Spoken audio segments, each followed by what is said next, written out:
Pinanggaga, binigyan niya ako ulit. Okay na sana, binigyan niya ako ulit. Putang ina mo. Kuya, wag ka malakit, kuya. Kuya, wag ka malakit.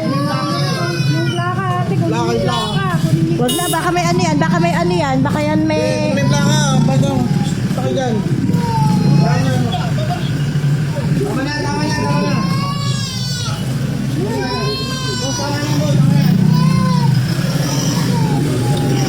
Plakaan mo, plakaan mo. Plakaan mo? Oo, naplakahan ko. Tama na, tama na, tama na. Tama na, tama na, tama na. Huwag ka na umiyak, huwag ka na umiyak. Huwag ka na umiyak, huwag ka na umiyak, huwag ka na umiyak. Uwi ka na, wina, wina, wina, wina, wina. Wina, wina. Hindi na, pumasok ka naman. Uwi mo na muna, uwi mo na, uwi mo na yan. Napakasalbahin nun.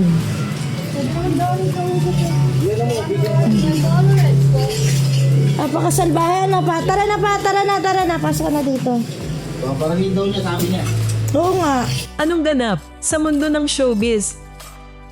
Humingi ng paumanhin ng komedyanteng si Pokwang matapos makumpirmang ang lalaking sangkot sa viral road rage incident kung saan umano'y sinampal ang isang ama habang kasama nito ang kanyang anak na nagtutulak ng kariton ay sarili niyang kapatid. Ayon sa mga ulat, naganap ang insidente sa isang tulay sa barangay San Roque, Antipolo City nang aksidenteng masagi ng kariton ng isang puting pickup truck na nauwi sa mainit na confrontation. Matapos kumalat ang video at umani ng galit mula sa publiko, agad na naglabas ng video statement si Pokwang kung saan malinaw niyang kinundena ang ginawa ng kapatid, humingi ng tawad sa ama at lalo na sa bata at iginiit na walang puwang ang karahasan, anuman ang relasyon sa pamilya. Magandang umaga po sa inyong lahat. Isang magandang araw ng December 16, unang simbang gabi ng kapwa ko mga Katoliko. Ayan, magandang umaga po. May gusto lang po akong ipahiwatig or malaman yung lahat na totoo po yung tungkol po dun sa nag-viral po na video na isa pong lalaki na naka-Hilux na Toyotang puti. Opo, kapatid ko po yun, nag-viral siya. Galing, no? Ano po, galing.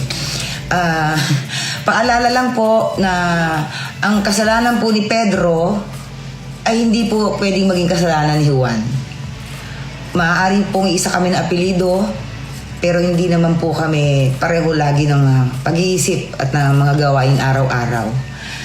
Ako po yung humihingi ng dispensa doon po sa kanya nakaalitan at lalong-lalo na po doon sa anak na babae. Pasensya ka na, iha. Dadalawin kita, ha? Wait lang, ha? Pupunta ang tita po ako dyan. Pasensya ka na. Hindi po ako natutuwa at hindi ko po dapat kampihan yung nangyari po doon sa kapatid ko. Hindi naman din po ako, kumbaga, siyempre nanay din naman po ako. Pero lagi po natin iisipin na laging may other side of story. Pero sige po, sa amin na lang po iyon. And humihingi po ako ulit ng kapatawaran doon sa mag-ama. And paalala ko lang din po doon sa mga nag-post pa ng paulit-ulit ng mukha ng buong pamilya ko. May tinatawag po tayong cyberbullying and cyber libel. No po, may mga and gusto ko muna pasalamatan pala yung mayor namin, Mayor Junjun Inares. Maraming salamat po sa pag-ayos ng problema and pasensya na rin po kayo. Manghihingi po din po ng paumanhin po sa aming mayor. Doon po sa mga ibang politiko na nakisakay po na hindi naman taga-Antipolo, nakakaloka. Na nag-post pa kayo, sir. Sino kayo? Alam ko taga-Bicol kayo eh. Ingat po kayo kasi mambabatas pa naman kayo. So alam po ninyo dapat po yung tinatawag dating cyberbullying, sir. Okay? Pinost po ninyo yung mukha ng buong pamilya ko. Kapatid, isa lang po ang may kasalanan pero buong mukha na. Yung asam po, yung privacy, yung protection po ng pamilya ko. Hindi po ako kumakampi sa kapatid ko, pero sana, nag-iingat po kayo sa mga post ninyo, sa mga comment ninyo. Again, dun po sa nakaalitan, pasensya na po kayo sa ginawa ng kapatid ko. Maraming salamat po.